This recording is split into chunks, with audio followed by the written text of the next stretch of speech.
To present to you the President of the United States.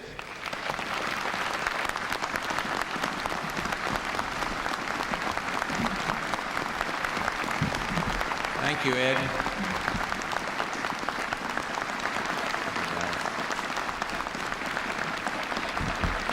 Thank you all. Thank you, Mr. Secretary, and thank all of you. To Secretary Garrett and General Powell, and members of the Joint Chiefs, the ranking enlisted persons with us here today, members of Congress, to General Streeter, and of course Mr. McCoy, fellow veterans and citizens. On this cold autumn day, in this hallowed place of honor, we gather to convey our nation's gratitude for those who risked their lives for the land, the people, and the ideals they loved.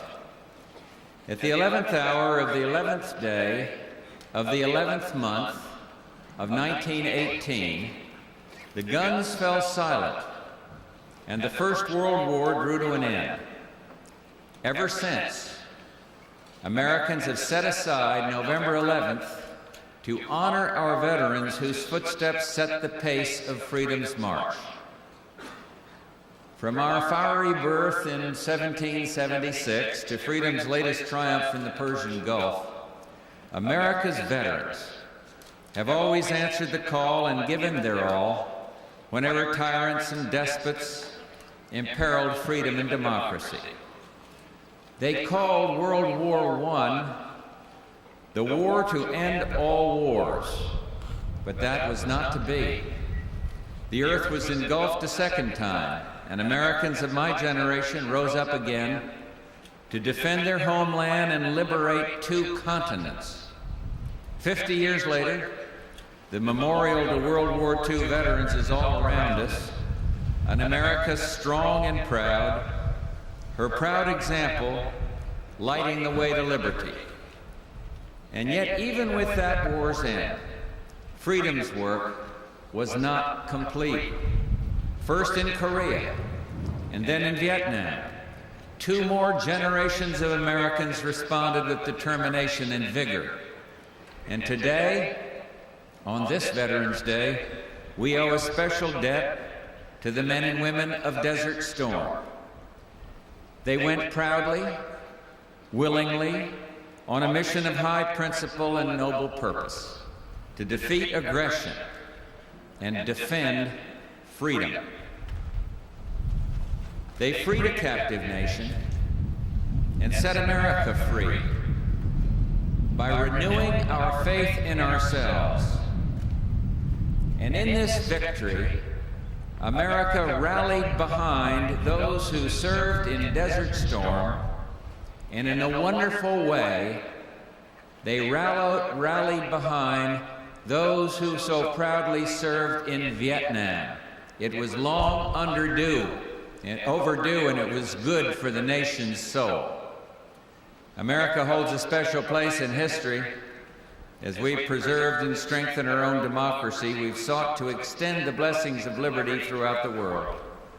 The ideals on which this great nation was founded have taken root in new and fertile lands. In the Western Hemisphere, 98% of the people now live in democracies. In Africa, people line up to vote as one-man states collapse. Europeans, East and West, unite in ways never thought possible.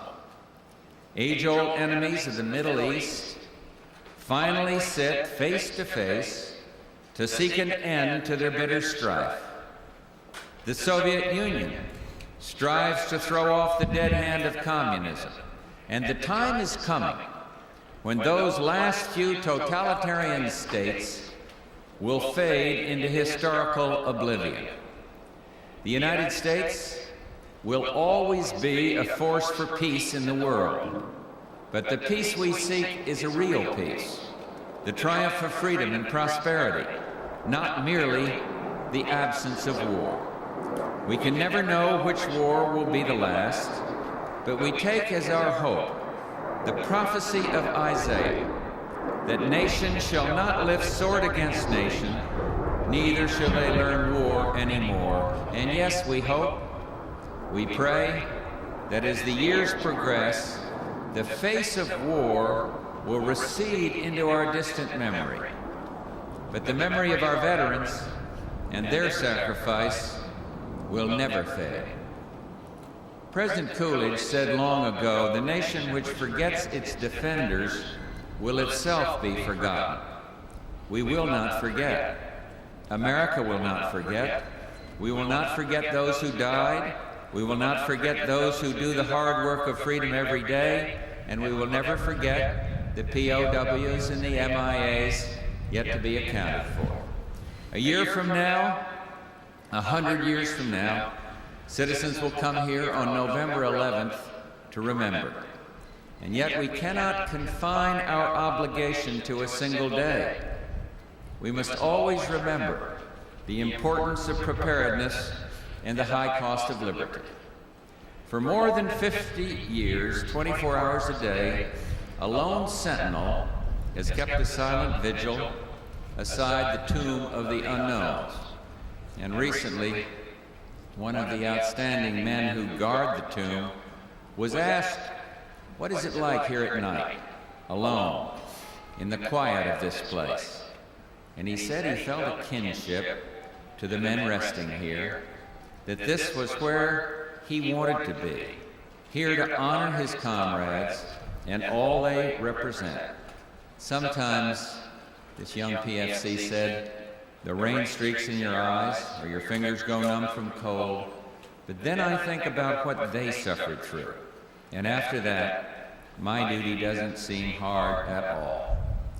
There's a poem the honor guards learn that says it all. You are guarding the world's most precious gifts. You alone are the symbol of 250 million people who wish to show their gratitude. And you will march through the rain, the snow, and the heat to prove it.